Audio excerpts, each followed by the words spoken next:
పేరు నవీన్ టి. మాది మంత్రాలయం, కర్నూలు డిస్ట్రిక్ట్. నేను సూక్ష్మ కళాకారిని. నేను 100కి పైగా చెక్కడం జరిగింది ఆర్ట్స్. నేను వరల్డ్ రికార్డ్ హోల్డర్ని.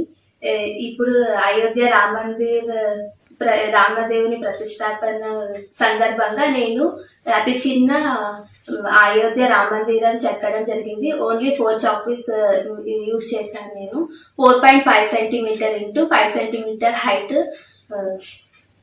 ఇంకా ఇంకా ఇంకా ఎన్నెన్నో అద్భుతాలు చేయాలని, మంచి స్థాయికి రావాలని నేను కోరుకుంటున్నాను. ధన్యవాదాలు.